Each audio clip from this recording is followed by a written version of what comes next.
मोहतरम नाजरीन, मैं मोइनुद्दीन शाहीन, एसोसिएट प्रोफेसर शोबाई उर्दू,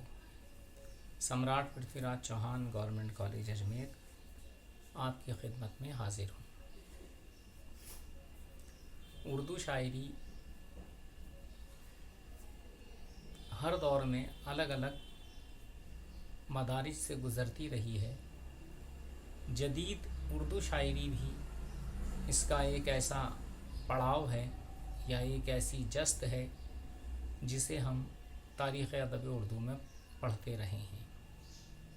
तो आज हम गुफ्तगू करेंगे कि जदीद उर्दू शायरी का आगाज़ कैसे हुआ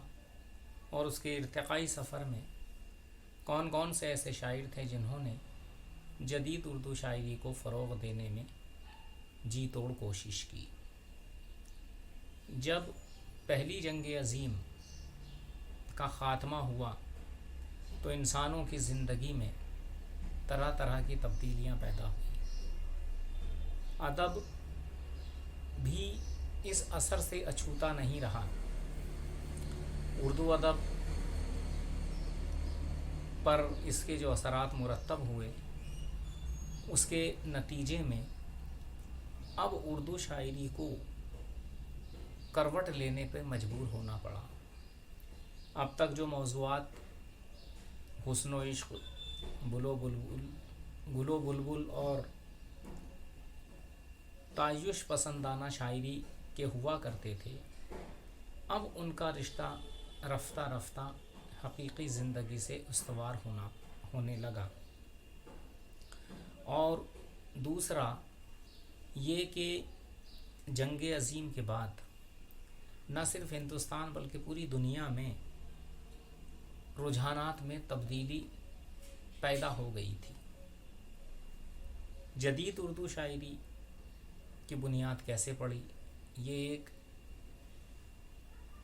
तशरीह तलब और बहस तलब मौजू है। कुछ लोगों का ये कहना है कि जब नज़ीर अकबर आबादी ने अपनी शायरी को इंसानी ज़िंदगी से जोड़ने की कोशिश की थी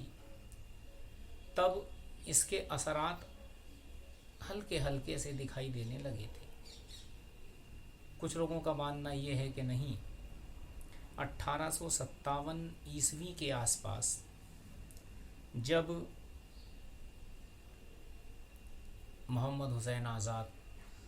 और सर सैयद अहमद ख़ान, शिबली नौमानी और हाली जैसे लोगों ने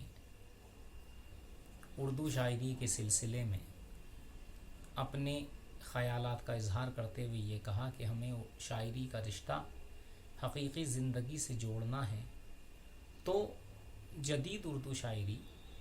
का सही मानों में इर्तिक़ा होने लगा। आज की गुफ्तगू में हम यही बात करेंगे कि उसका पस मंज़र क्या था, उसका बैकग्राउंड क्या था, और अगली जो नशस्तें होंगी उसमें हम ये सिलसिला आगे बढ़ाएंगे ताकि ये भी आपको पता चल सके कि इस जदीद उर्दू शायरी की तामीर व तरक्की में किन किन शौराए किराम ने अपनी खिदमात अंजाम दी और उन खिदमात से उर्दू अदब या ये कहिए कि उर्दू शायरी पर क्या असरात नुमायाँ हुए और आगे चलकर इन असरातों रुझानात के पेश नज़र हमारे अदब या हमारी शायरी में किस किस तरह की तब्दीलियाँ, किस किस तरह के रद्दो बदल या किन किन मौज़ूआत को अपनाया गया या किन किन मौज़ूआत को मतरूक समझते हुए अपनी शायरी से अब बेदखल किया जाने लगा। लेकिन हम इब्तिदान ये बात तो मानते हैं कि हाली और शिबली नौमानी का दौर, या जिसको हम ये कह सकते हैं कि सर सैयद तहरीक के ज़ेर असर जो हज़रात काविश कलम कर रहे थे, उन्होंने किस तौर पर उर्दू शायरी को नए रुझानात से रोशनास कराने की कोशिश की।